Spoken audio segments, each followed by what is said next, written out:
What would you do if you discovered a little kid with a talent so unbelievable it could change the world, but the people closest to him wanted to bury it forever? One teacher makes a choice that starts out feeling inspiring, but slowly turns into something no one saw coming. And by the end, it'll leave you questioning who the real villain really is. The story kicks off with a woman named Lisa. She works as a preschool teacher, but she's not just any teacher. She has a way of connecting with kids that feels completely different. Her lessons are creative, fun, and nothing like the usual routine. That's exactly why every child absolutely loves her. Every week, Lisa attends a poetry workshop. She's always been deeply passionate about poetry and dreams of becoming a real poet herself. During one of the classes, the instructor, Simon, asks everyone to share something they've written. One by one, her classmates recite their own poems. Then it's finally Lisa's turn. She stands up, clearly a little nervous, and reads a short poem she'd written. Simon listens carefully, then says, "The poem is beautiful, really unique. But there's one problem." He notices it sounds almost identical to a well-known poem, using nearly the exact same wording. He tells her that poetry has to come from her own voice, not someone else's. Lisa insists it's nothing more than a strange coincidence, that she never meant to copy anyone. But Simon isn't convinced and brushes off everything she says. Lisa leaves the class feeling crushed. When she gets home, she sits down with her husband, Grant, and tells him everything that happened. She talks about how embarrassed she felt standing there in front of everyone. Grant reads her poem, trying his best to lift her spirits. He tells her it's genuinely beautiful and encourages her not to give up. But Lisa can't accept comfort from just one person. She feels like his opinion alone isn't enough, so she walks away. The next day, Lisa goes back to the preschool and throws herself into teaching again. Watching the children learn through her unique approach is the one thing that truly makes her happy. After school, she stays outside, quietly watching the kids leave with their families. Then, out of nowhere, she hears a little boy softly reciting a poem while waiting for his nanny to pick him up. What catches Lisa completely off guard is this. The poem isn't something he memorized. He made it up himself. Right there, on the spot, she stands there listening, absolutely amazed, until the nanny finally arrives. Lisa quickly walks over and asks the little boy what his name is. He smiles and says, "Jimmy." Lisa tells Jimmy his poem is incredible, then immediately grabs a piece of paper and writes down every word before she forgets it. After that, she asks his nanny for a favor. Whenever Jimmy says anything that sounds like poetry, please write it down for me. The nanny agrees, takes Jimmy, and heads home. Lisa can't stop reading Jimmy's poem. She keeps asking herself, how can a child this young create something so thoughtful, so beautiful, and so full of emotion? Later, Lisa picks up her own kids from school. They're all teenagers now, and it's obvious almost immediately that things aren't great between them. They feel distant, disconnected, almost like strangers. Lisa tries to start conversations on the drive home, hoping to break the silence. But they either give her short answers or don't respond at all. Most of the time, they simply ignore her, as if she never said anything in the first place. Later that day, Lisa gets home, sits down with Grant, and shows him one of Jimmy's poems. Even Grant is blown away by it. He can't believe a child could write something so powerful. Still, he points out a few things he thinks could be better. That tiny bit of criticism is enough to upset Lisa, and she shuts him out without another word. As the days go by, Lisa returns to her poetry class. This time, she reads one of Jimmy's poems, pretending she wrote it herself. The room falls completely silent. Everyone is amazed. Even Simon, who's always been the first to criticize her, can't hide how much he loves it. In that moment, Lisa becomes certain of something. Jimmy isn't just talented, he's a once-in-a-lifetime kind of child. Now it's no longer just her opinion. Everyone sees it. From that point on, she decides she'll do everything she can to protect his gift and help it grow. The next day, Lisa spends some time with Jimmy at the preschool, hoping to get to know him better. He tells her his mother is gone. He also admits he's completely fascinated by poetry, and once he hears a poem, he never forgets it. Lisa tries to build a connection with him, asking questions and keeping the conversation going. But at the end of the day, still just a little kid.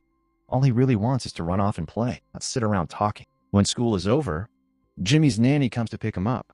As soon as Lisa sees her, she asks if they can speak privately for a minute. She wants to know, how long has Jimmy been creating poems like this? The nanny explains that he's been doing it for quite a while, usually about once every week. He'll suddenly start speaking in poetry, as if the words just appear in his mind.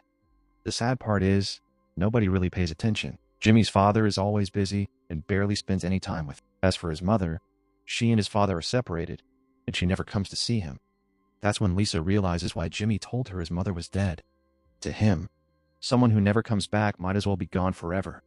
Before leaving, the nanny hands Lisa a sheet of paper. Jimmy had just come up with another brand new poem. After thanking her, she takes Jimmy and heads home. Lisa brings the poem straight to her poetry class. Once again, she claims it as her own, and once again, everyone is completely captivated. Simon is especially impressed. In fact, he's so amazed that he tells the rest of the class, "This is the level you should all be striving for. Learn from her. Study the way she writes." The following day, Lisa sits down with Jimmy again. This time, she tries to broaden the way he sees the world. She believes that the more he understands the people and things around him, the deeper and stronger his talent will become. She's determined to help him reach his full potential. But Jimmy has no interest in any of it. He simply walks away, ready to play instead. After school, Lisa notices Jimmy wandering around by himself, quietly making up another poem as he walks. She rushes over, hoping to write it all down before it's gone. But she's too late. When she asks him to repeat it, he can't remember the words anymore. They've already slipped away. Lisa immediately speaks to the nanny, explaining that Jimmy has started forgetting the poems almost as soon as he says them. She asks her to pay close attention from now on. And the moment Jimmy begins speaking in poetry, write down every single word right away. The nanny promises she'll do exactly that. After that, Lisa decides to meet Jimmy's uncle, hoping someone in the family will finally listen. She'd already tried calling Jimmy's father several times, but he never answered. So this feels like her only option. Lisa explains that she's been teaching young children for more than 20 years, and in all that time, she's never met a child like Jimmy. Most kids his age only care about toys, games, or whatever's on a screen. But Jimmy is different. He lives and breathes poetry. She asks his uncle to speak with Jimmy's father, hoping the whole family can work together to nurture such an extraordinary gift. Jimmy's uncle admits his brother is constantly buried in work and hardly makes time for his son. Still, he promises he'll try to talk to him, explain how special Jimmy really is. Then he leaves. The next day, Lisa sits down with Jimmy again. She tells him something important. Whenever inspiration suddenly hits, no matter where he is, she wants him to come find her immediately. She'll write down every single word before it disappears. Then she gives him her phone number and tells him that if he's not at preschool when a poem comes to him, he should call her right away and recite it over the phone. Jimmy happily agrees. That very night, her phone rings. It's Jimmy. He excitedly tells her a new poem has just come to him. Lisa listens carefully, writing down every line as he speaks. She can't stop smiling. She's incredibly proud of him, and even more amazed by how quickly his talent keeps growing. The following day, Lisa spends more time with Jimmy at preschool, encouraging him, guiding him, and doing everything she can to help him grow. Later that evening, she gets home, only to find her teenage kids throwing a party. Their friends are everywhere, and they're openly using drugs. Lisa immediately confronts them. An argument breaks out, but eventually she gives up, walks away, and leaves feeling completely defeated. Not long after, Lisa meets Simon in his office. This time, they barely talk about poetry at all. Instead, the conversation turns personal. They open up about their lives, their struggles, and the distance between who they are and who they hope to become. There's an undeniable spark between them. The chemistry is obvious, and before long, they find themselves growing closer and closer. The next day, Lisa takes Jimmy to the preschool auditorium. She points toward the stage and tells him something exciting. By the end of the week, he'll be standing on a stage just like this, performing 2 of his own poems in front of a live audience. She secretly reserved a spot for him at a poetry event, wanting it to be a complete surprise. Together, they carefully choose the 2 poems he'll perform. Lisa reminds him that he needs to practice as much as possible before the big day. Jimmy eagerly agrees, thrilled by the opportunity.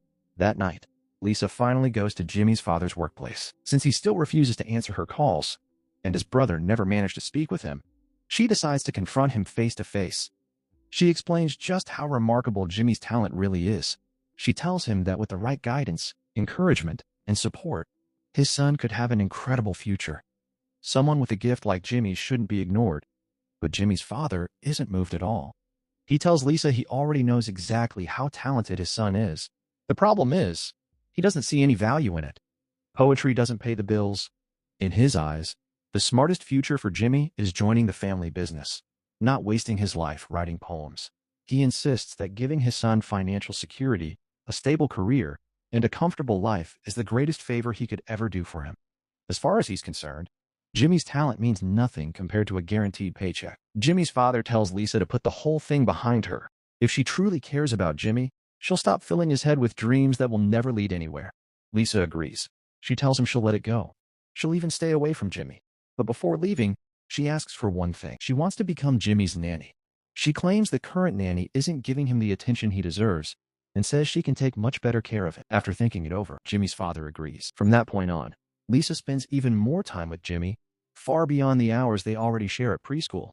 Secretly, she begins preparing him for the poetry performance, making sure his father never finds out. When the day of the event finally arrives, Lisa is surprised to see Simon sitting in the audience. Even so, she walks onto the stage with Jimmy. One by one, Jimmy recites the very poems Lisa had been presenting in her poetry class. Then she finally tells everyone the truth. Those poems were never hers. They were written by Jimmy. She's only someone who recognized his extraordinary gift and wanted the world to hear his voice. Simon sits there in complete disbelief. He feels betrayed, convinced Lisa manipulated everyone and stole the words of a little boy. Meanwhile, the audience is left speechless. No one can believe a child this young possesses such an unbelievable talent. After the performance, Simon confronts Lisa. He tells her never to come back to his class. He can't forgive the lies or the fact that she claimed a child's work as her own. Lisa completely falls apart, devastated. She takes Jimmy and quietly leaves. The next day, Lisa returns to the preschool, but Jimmy isn't there.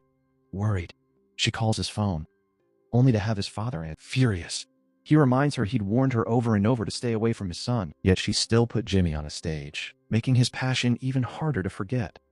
Because of what she did, he's hired a new nanny, transferred Jimmy to a different preschool, and made sure they'll never see each other again. The moment Lisa hears that, she breaks down in tears. Several days pass. Then Lisa quietly watches Jimmy and his father from a distance outside their home. Her behavior feels different now, unsettling. It's becoming painfully clear that her concern has turned into an unhealthy obsession. She follows them until Jimmy's father drops him off at his new preschool. As soon as he drives away, Lisa approaches Jimmy, greets him, and asks if he'd like to spend the day with her at a nearby lake to cool off from the heat. Jimmy agrees and leaves. The two of them spend the afternoon swimming, laughing, and enjoying each other's company.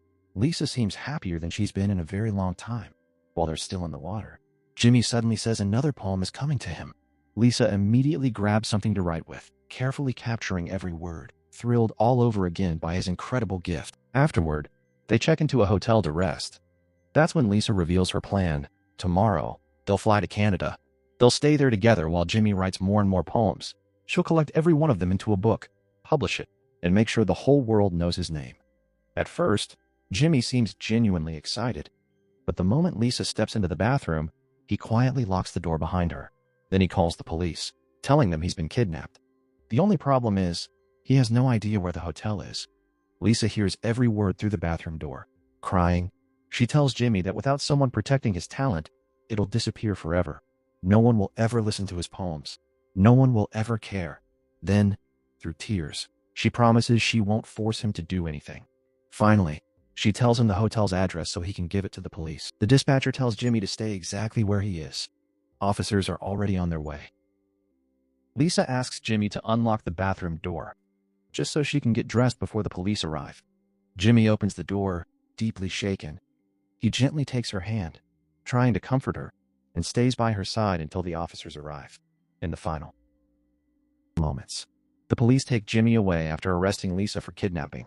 Jimmy is placed in the police car, on his way back to a father who never truly understands him, never makes time for him, and wants nothing more than to bury the gift that makes him special. As for Lisa, the woman who found meaning in her life through Jimmy, who came to see him almost as the son she never truly had, she's almost certainly facing years behind bars. And Jimmy, once again, is left completely alone, surrounded by people, yet with no one willing to protect his talent, no one who truly sees him, no one who believes in the extraordinary gift he carries inside him. And that's where the movie comes to an end. Hope you enjoyed your snack and the story. Hit that like button, subscribe for more movie stories, and I'll see you tomorrow with another story.